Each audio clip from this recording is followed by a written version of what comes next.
Ernest Prakasa jadi sorotan saat bela kru TV yang dorong Ruben Onsu sampai nyungsep terjatuh di bawah meja. Menurut Ernest Prakasa, ada indikasi kebohongan dan ia ikut geram melihat nasib kru TV yang dorong Ruben Onsu makan hinaan. Ernest Prakasa yang melihat hal itu langsung ungkap unek-uneknya dan sindir insiden yang terjadi pada Ruben Onsu. Ernest Prakasa tak menyangka jika hal kecil itu kini berdampak pada nasib kru TV yang dorong Ruben Onsu. Lewat cuitannya di Twitter, Ernest Prakasa mengatakan kalau itu adalah bagian dari gimmick acara yang dipandu Ruben Onsu kala itu. Tak sampai di situ, sang komika tampaknya tak setuju kalau sang kru yang mendorong Ruben Onsu itu disalahkan. Pernyataan Ernest Prakasa itu pun langsung disambut berbagai komentar netizen. Tapi, banyak dari mereka yang merasa sepemikiran dengan sang komedian.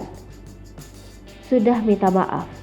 Pihak Trans TV meminta maaf langsung kepada Ruben Onsu beberapa menit setelah acara Ketawa Itu Berkah mulai. Permintaan maaf itu disampaikan oleh Head Production Trans TV, Jessica Desaratu, pada siaran Ketawa Itu Berkah Senin 11 Juli 2022 malam. Ternyata, potongan video yang viral saat Ruben Onsu didorong sampai jatuh itu terjadi pada Kamis 7 Juli 2022 malam, bukan Jumat atau Sabtu. Selain itu, floor director meminta maaf secara langsung kepada Ruben Onsu atas insiden itu.